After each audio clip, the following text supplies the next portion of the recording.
अपन ने जो पीछे वाला वीडियो जो अपन ने पढ़ा था, अगर आपको याद है तो उसके अंदर अपन ने बात करी थी लघु बीजाणु जनन की। अपन ने लघु बीजाणु जनन जो था उसको पूरा पढ़ा था अपन ने। मैं आपको अगर थोड़ा बहुत याद दिलाऊं तो अपन ने किसकी स्ट्रक्चर पढ़ी थी, अपन ने पुंकेसर की स्ट्रक्चर पढ़ी थी। और पुंकेसर की स्ट्रक्चर के अंदर आपको मैंने उस टाइम बताया था, जो आपको याद रखना है वो क्या था, लघु बीजाणु धानी थी। ये अपन ने पढ़ा था कि लघु बीजाणु धानी है कितनी होती है, 4 होती है। इसको अपन ने पढ़ा था। और इनके अंदर फिर अपन ने क्या बनाए थे, अपन ने बनाए थे लघु बीजाणु बनाए थे। ठीक है, इतना काम अपन पीछे कर चुके हैं। इन्हीं लघु बीजाणुओं को अपन अपरिपक्व परागकण भी बोल सकते हैं। ये बात अपने को पता है कि आप लघु बीजाणुओं को अपरिपक्व परागकण बोल सकते हो, क्योंकि यही आगे जाकर क्या बनते हैं, परागकण बोल दो, या एक वर्ड और है इसका, नर युग्मकोद्भिद बोल दो। तो ये बात अपन अपने पीछे वाले वीडियो में पूरा पढ़ चुके हैं कि कैसे होता है, कैसे बनता है।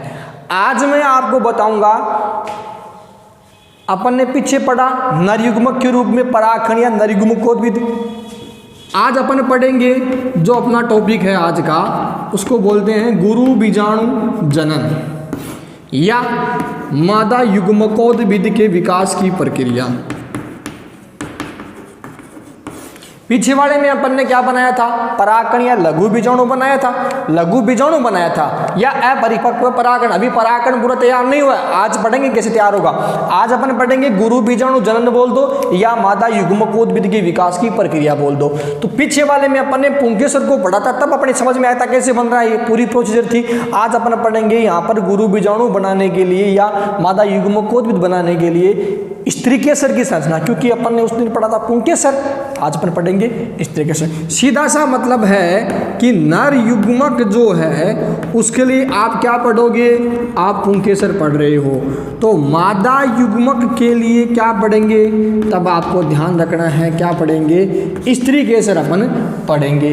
नर युग्मक के रूप में कौन काम करता है, परागकण या नर युग्मकोद्भिद। मादा युग्मक के रूप में कौन काम करता है, तब आपको ध्यान रखना है भ्रूण कोश या मादा युग्मकोद्भिद। ये काम करता है किसके रूप में, मादा युग्मक के रूप में। ठीक है, तो अपन आज ये पढ़ेंगे कि कैसे तैयार होगा अपना भ्रूण कोश या मादा युग्मकोद्भिद। ठीक है, तो आपने देखो पहले से अपन बना चुके हैं नर युग्मकोद्भिद या अपरिपक्व परागकण। ठीक है, अपने पास में नर युग्मक के रूप में पढ़ा है। आज अपन बनाएंगे मादा युग्मक के रूप में भ्रूण कोश, फिर नर युग्मक और मादा युग्मक आगे दोनों मिलेंगे, बीज बनेगा, वो भी आज ही अपन डिस्कस कर लेंगे। तो देखो स्टेप बाय स्टेप अपन बात करते हैं। अगर तो अपना आज टॉपिक जो स्टार्ट हो रहा है वो अपना टॉपिक है गुरु बीजाणु जनन। गुरु बीजाणु जनन बोल दो या मादा युग्मकोद्भिद के विकास की प्रक्रिया बोल दो। ठीक है, या भ्रूण कोश निर्माण की विधि, तीनों एक ही बात है। गुरु बीजाणु जनन बोल दो, मादा युग्मकोद्भिद के विकास की प्रक्रिया बोल दो, क्योंकि गुरु बीजाणु बनना है या मादा युग्मकोद्भिद बनना है, जिसको क्या बोलते हैं, भ्रूण कोश बोलते हैं। तो अपने को ये पढ़ने के लिए अपने को सबसे पहले पता होना चाहिए किसके बारे में, स्त्रीकेसर के बारे में अपने को पता होना चाहिए। अगर मैं स्त्रीकेसर की स्ट्रक्चर बनाऊं तो अपन ने जब पुष्प की संरचना पढ़ी थी उस टाइम अपन ने डिस्कस किया था कि स्त्रीकेसर में जो सबसे ऊपर वाला भाग है वो क्या कहलाता है, वर्तिकाग्र। फिर उसके बाद में जो सेकंड पार्ट है वो क्या कहलाता है, वर्तिका।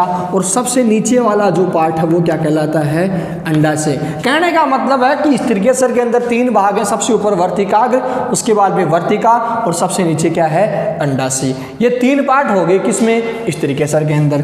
फिर स्त्रीकेसर के अंदर एक बीच में संरचना होती है, इसको बोलते हैं क्या, अपरा।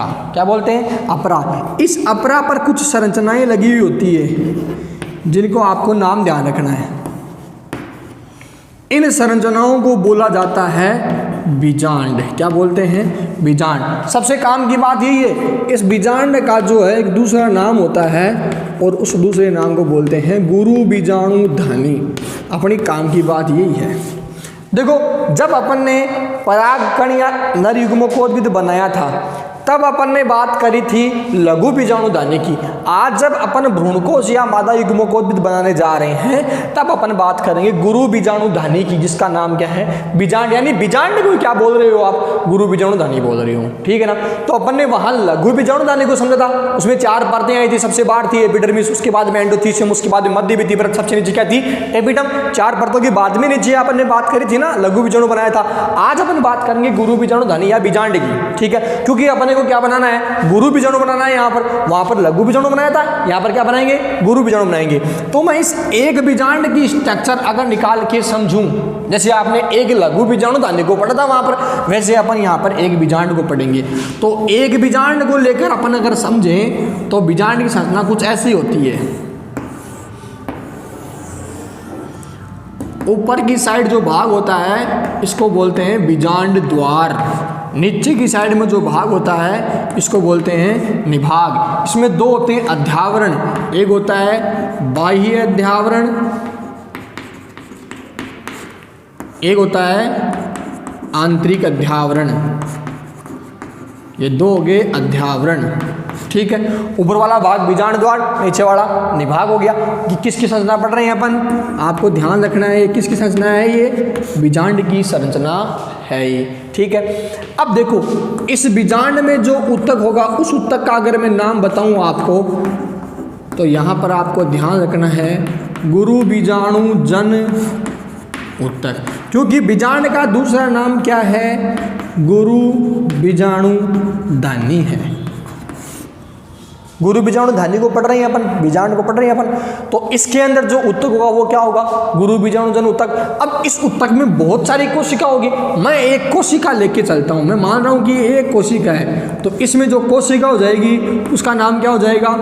गुरु बीजाणु मात्र कोशिका, ठीक है। बहुत सारी कोशिकाएं इस ऊतक में, अपन एक को लेके समझ रहे हैं। तो अपने पास में कोशिका आ गई गुरु बीजाणु मात्र कोशिका। किस में आ गई? ये बीजांड या गुरु बीजाणु धानी में आ गई। अब होगा क्या? इस कोशिका में सबसे पहले क्या होगा? अर्धसूत्री। जैसे वहां पर हुआ था वैसे यहाँ पर भी क्या हो जाएगा? अर्धसूत्री विभाजन हो जाएगा, ठीक है ना। जैसे ही अर्धसूत्री होगा तो ये बीजांड, जैसे ही इस एक कोशिका में अर्धसूत्री हुआ तो इस एक से 4 कोशिकाएं बन जाएगी। अर्धसूत्री हुआ इसलिए यहाँ पर भी क्या हो जाएगा?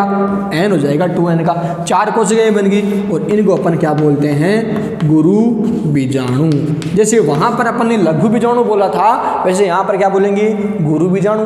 बात वही है, वहां पर सब कुछ था लघु बीजाणु धानी, यहाँ पर क्या है? गुरु बीजाणु धानी या बीजांड को पढ़ रहे हैं आप। वहां पर जो ऊतक था वो लघु बीजाणु जन ऊतक था, यहाँ पर गुरु बीजाणु जन ऊतक हो गया। वहां पर कोशिका लघु बीजाणु मात्र कोशिका थी, यहाँ पर हो गई गुरु बीजाणु मात्र कोशिका। वहां पर भी अर्धसूत्री हुआ था, यहाँ पर भी क्या है? अर्धसूत्री है। वहां पर भी 4 कोशिका बनी थी, यहाँ पर भी 4। अंतर क्या है? वहां 4 जुड़ी हुई थी आपस में केलोज से, जिसको आपने लघु बीजाणु चतुष्क बोला था। यहाँ पर चारों अलग अलग हैं गुरु बीजाणु के रूप में, ठीक है। तो यहाँ पर चारों अलग अलग होगी। अब देखो, आपके पास में 4 गुरु बीजाणु आ गए एक रेखा में, रेखीय क्रम में व्यवस्थित अपने पास में 4 गुरु बीजाणु बीजांड के अंदर आ गए। अब आगे की जो प्रक्रिया है उसमें क्या होगा? जो इधर बता रहा हूं आगे वाला मैं आपको। ऊपर कौन सा भाग है? बीजांड द्वार। नीचे कौन सा है? निभाग। तो ऊपर हो गया ये बीजांड द्वार, नीचे हो गया निभाग। 4 आपके पास में गुरु बीजाणु है। तो बीजांड द्वार की तरफ जो होते हैं 3 गुरु बीजाणु, ये तीनों हो जाते हैं नष्ट अपने आप। बात को समझना, 4 गुरु बीजाणु बन गए अर्धसूत्री के बाद में। अब आगे क्या होगा? बीजांड का जो बीजांड द्वारी भाग है उस तरफ जो 3 गुरु बीजाणु हैं 4 में से ऊपर वाले, वो 3 गुरु बीजाणु नष्ट हो गए। एक बचता है कौन सी साइड वाला? निभाग वाला। अब इस एक बच्चा जो है इसमें फिर आगे होते हैं 3 समसूत्री विभाजन। जो एक बचता उसमें आगे क्या होंगे? 3 समसूत्री विभाजन। समसूत्री के बारे में अपने को पता है, जैसे अपन मान लेते हैं ये अपना गुरु बीजाणु है, इसमें हुआ पहला समसूत्री। पहला समसूत्री से एक से कितनी कोशिका बनी? 2। समसूत्री जब होता है तब कोशिका के जो गुणसूत्र उसमें कोई चेंज नहीं होता है, एन का एन। और समसूत्री से एक से कितने बनते हैं? 2। अर्धसूत्री से एक से कितनी बनती है? 4 कोशिका। तो जब पहला समसूत्री होता है इसमें तब 1 से 2 बन गई। फिर जब दूसरा समसूत्री होगा तब 2 से कितने बन जाएंगे? 4 बन जाएंगे। फिर जब तीसरा समसूत्री होगा तो इन चारों में होगा तो 4 से कितने बन जाएंगे? 8 बन जाएंगे अपने पास।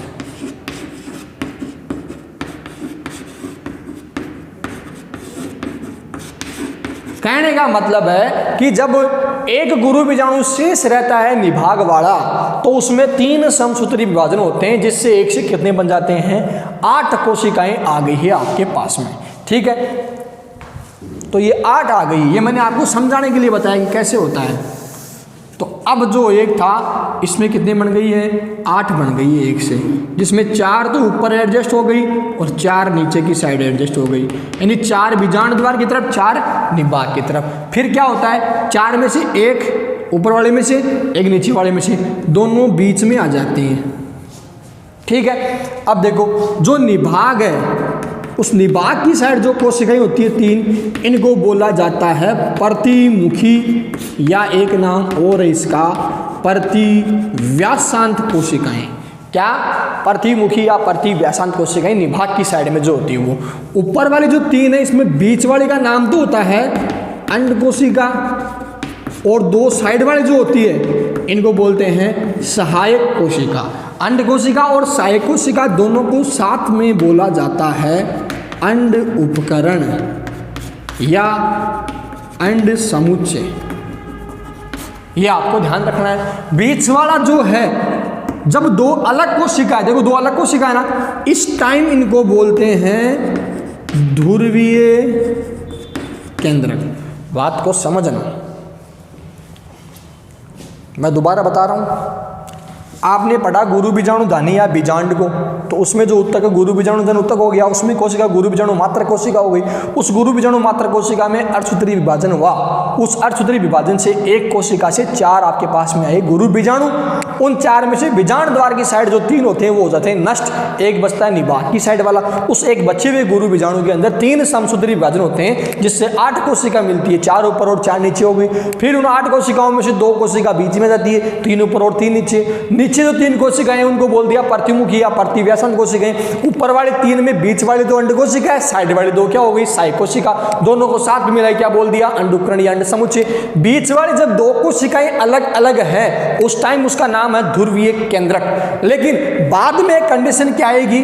बाद में कंडीशन ये आएगी कि देखो ऊपर तो बीच में अंड कोशिका, 2 साइड में क्या हो गई? सहायक कोशिका। ये बीच में अंड कोशिका हो गई, 2 साइड में सहायक कोशिका। नीचे 3 क्या हो गई?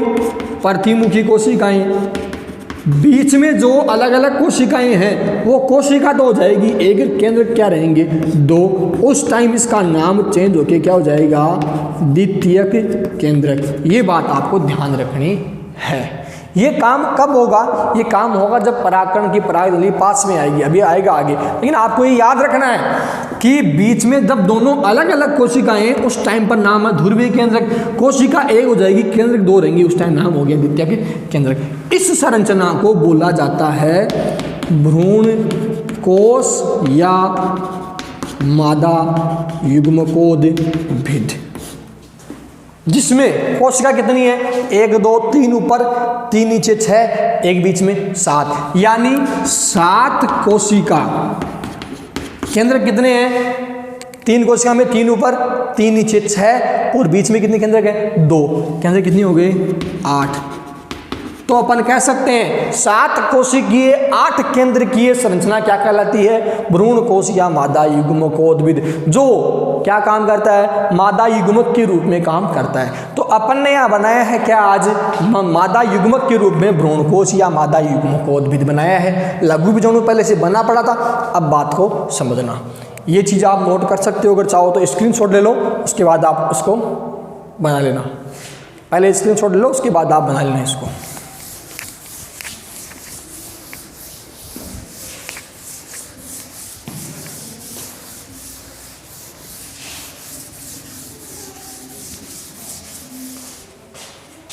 अब देखो, आपने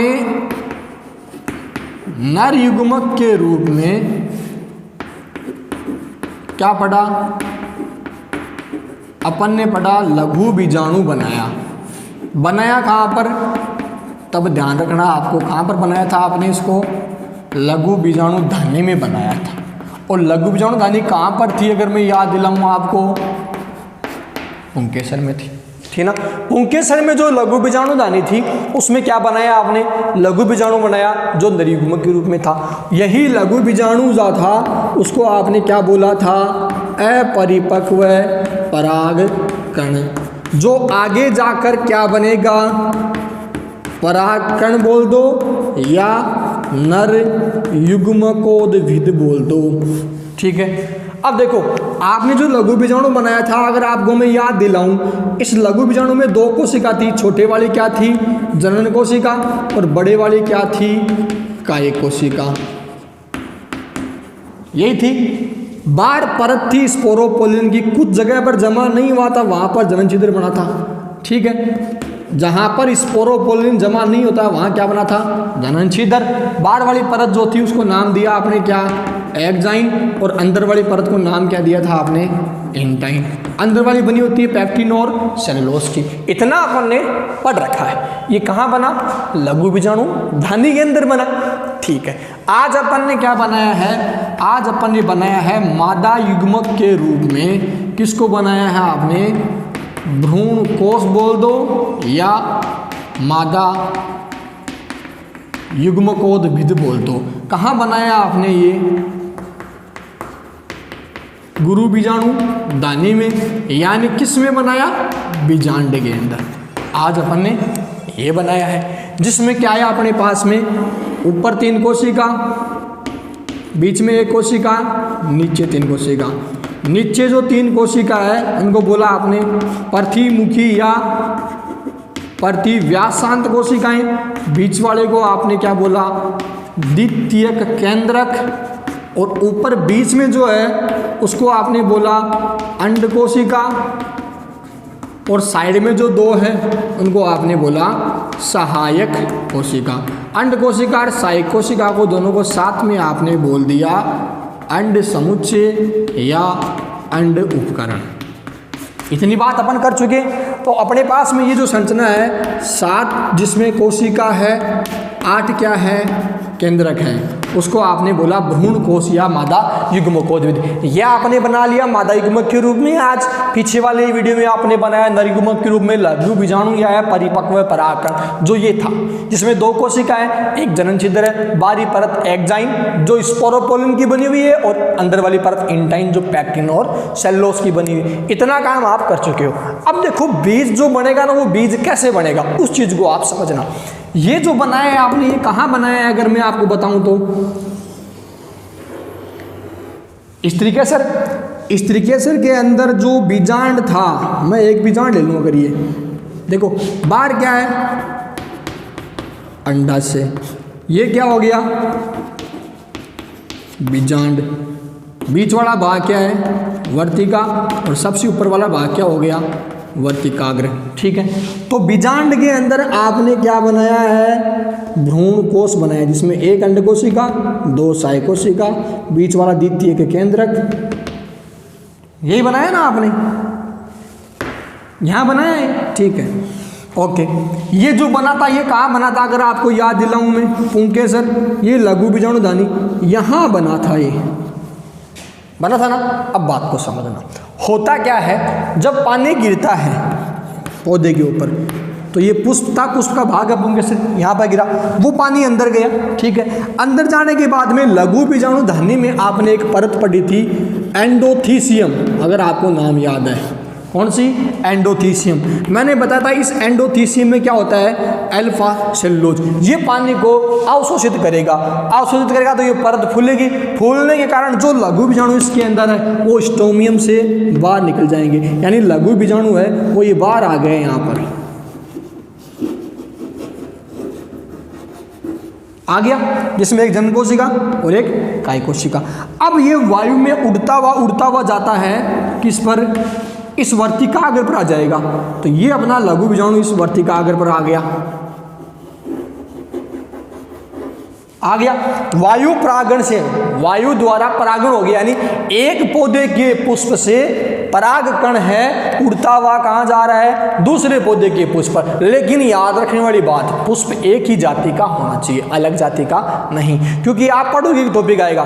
देखो ये जो लघु बीजाणु जो अपरिपक्व परागकण था, ये उड़ता हुआ जाएगा, इस वर्तिकाग्र पर आएगा। तो सबसे पहला काम क्या होगा, यहाँ जो ये वर्तिकाग्र है ये इसको पहचानेगी कि ये परागकण अपनी ही जाति के पुष्प का है या नहीं है। इसको बोलते हैं पराग स्त्री केसर पारस्पर की क्रिया। ठीक है, पहला काम हो गया पहचानने का, अपनी जाति का होगा, इसको रख लेगी यहाँ पर। अब क्या होगा, जो लघु बीजाणु की अंदर वाली परत इंटाइन है, ये इंटाइन क्या करती है, इस जनन छिद्र को फोड़ते हुए बाहर निकलती है और एक ट्यूब बना लेती है, और इस ट्यूब को बोला जाता है पराग नली।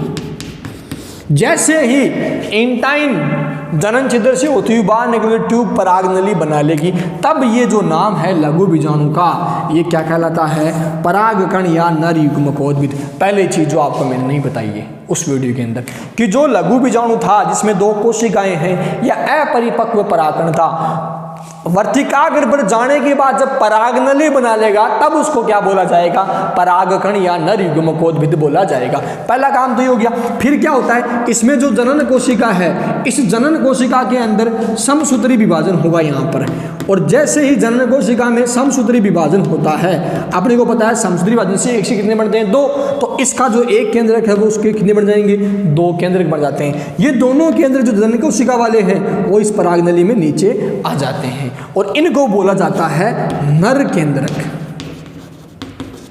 ठीक है, अब होगा क्या, ये पराग नली बढ़ती हुई इस बीजांड के अंदर आएगी, पहले तो आ गई। अब देखो, अभी आपने बोला ऊपर वाले में एक अंड कोशिका, 2 क्या है, सहायक कोशिका। इन सहायक कोशिकाओं में कैल्शियम होता है, जिसको बोला जाता है फिलिफोरम उपकरण। क्या बोला जाता है, फिलिफोरम उपकरण। ये कैल्शियम क्या करता है, इस पराग नली को आगे की ओर लाता है कि इधर आ, तेरा रास्ता इधर है। ठीक है, तो ये पराग नली इस कैल्शियम की वजह से, यानी फिलिफोरम उपकरण की वजह से दिशा निर्देशित होती है, यानी इसकी ओर बढ़ती है। तो ये पराग नली इसको भेजते हुए यहाँ इसके अंदर जाती है, आ गई। अब इसके अंदर 2 क्या है, नर केंद्रक है। अब आगे क्या होगा, एक नर केंद्रक जो है एन था, सब कुछ है ना। एक बात का ध्यान रखना, जहां पर भी अर्धसूत्री हुआ है, यहां अगर मैं आपको याद दिलाऊं, लघु बीजाणु मात्र कोशिका में अर्धसूत्री हुआ था, उसके बाद सारा कुछ क्या है, एन है। यहां पर गुरु बीजाणु मात्र कोशिका के बाद क्या है, सारा कुछ एन है। ठीक है ना, तो सारी कोशिकाएं एन है, तो यहां पर जो केंद्र है वो भी कैसे होंगे, एन होंगे। इसमें जो कोशिकाएं सारी वो कैसी होगी, एन होगी। अर्धसूत्री विभाजन होने के बाद में जो कुछ भी वो क्या है, एन है, और उससे पहले जो कुछ भी वो क्या है, 2n है। अब चाहे कैसा भी क्वेश्चन आ जाए, n 2n पे आपका गलत नहीं होना चाहिए, सीधा सही याद रखना। इधर लघु बीजाणु मात्र कोशिका जो थी, उसके बाद जो अर्धसूत्री के बाद जो बनता है वो n है, उससे पहले का 2n है। सेम यही गुरु बीजाणु मात्र कोशिका थी, इसके बाद जो अर्धसूत्री हुआ उसके बाद सारा कुछ n, उससे पहले क्या है, 2n है। समझ गए बात को। अब देखो, एक नर केंद्रक इस अंड कोशिका के साथ मिलता है इसके अंदर ही, तो ये एक अंड कोशिका एक नर केंद्रक क्या बन गया, 2n, जिसको अपन क्या बोलते हैं, युग्मनज। और यही युग्मनज क्या बनता आगे जाके, भ्रूण। पहला नर केंद्रक काम हो गया। दूसरा नर जो केंद्रक है वो इस बीच वाले के साथ मिलता है। बीच वाला पहले से क्या है, 2 केंद्रक है, 2n हो जाएगा, एक n मिल गया, तो क्या बन गया, 3n संरचना बनती है। इसको बोलते हैं भ्रूण पोष। आवर्त बीजियों में बनने वाली पहली संरचनाएं, और कहीं नहीं बनती है। तो देखो, एक केंद्रक तो मिल गया अंड कोशिका के साथ में, n+n 2n युग्मनज बना, आगे क्या बन गया, भ्रूण बन गया। दूसरा नर केंद्र के बीच वाले द्वितीय केंद्र के साथ में मिलके, द्वितीय केंद्र पहले से क्या है, 2n है, एक n के साथ में मिल गया, 3n संरचना बनी, तो क्या बोलते हैं, भ्रूण पोष। ये भ्रूण पोष भ्रूण को पोषण देता है, और भ्रूण को जब ये पोषण देगा तो भ्रूण किस में चेंज हो जाएगा, बीज में। यानी सारा कुछ जो था अंदर वाला, ये क्या बन गया है, बीज। और ये जब बीज बन जाएगा तो जो अंडा से था, वो अंडा से क्या बन जाएगा, फल। समझ गए बात को। तो अंडा से तो बनता है क्या, फल, और जो बीजांड था वो बीजांड क्या बनता है, बीज। कहने का मतलब बीज, और बीज के बाद क्या है, फल। यानी सीधा सा अगर मैं कहूँ, जो पुष्प था वो पुष्प किस में चेंज हो गया, फल में। किस में, फल में। तो जितने भी फूल हैं उन फूल से क्या बनते हैं, फल। फल के अंदर क्या होता है, बीज। तो बीज कैसे बना, समझ में आ गया होगा आपके, समझ गए बात को।